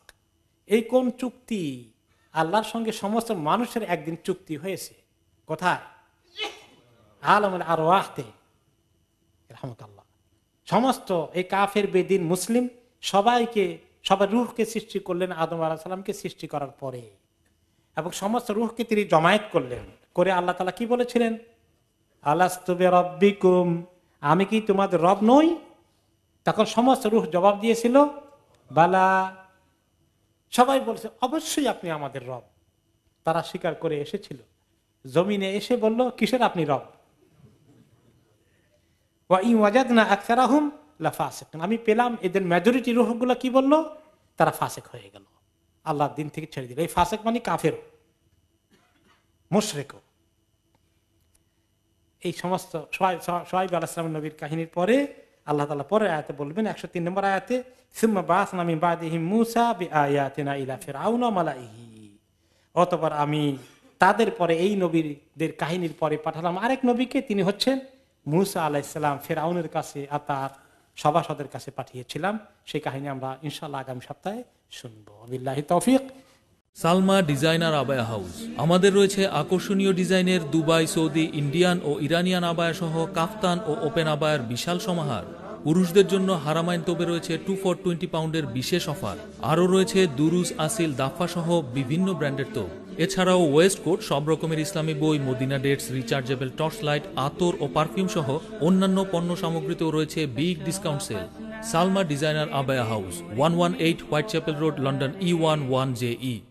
আপনাদের অতি পরিচিত আলমানার ও আলবারাকা ইসলামিক শপ এখন নতুন সাজে দুবাই, সৌদি আরব ও মিশর সহ মধ্যপ্রাচ্যের বিভিন্ন দেশ হতে বাছাইকৃত ইসলামিক পণ্য সামগ্রী পাবেন এখানে। আরও পাচ্ছেন পুরুষ, মহিলা ও বাচ্চাদের ইসলামিক পোশাক, পারফিউম, সিডি, ডিভিডি ও গিফট আইটেম সহ সব ধরনের ইসলামিক বই। তাছাড়া হজ ও ওমরার যাবতীয় সব পণ্য পাবেন এখানে। আমরা হোলসেল ও রিটেল দুটোই করে থাকি। 86A greenfield road, London E11EJ।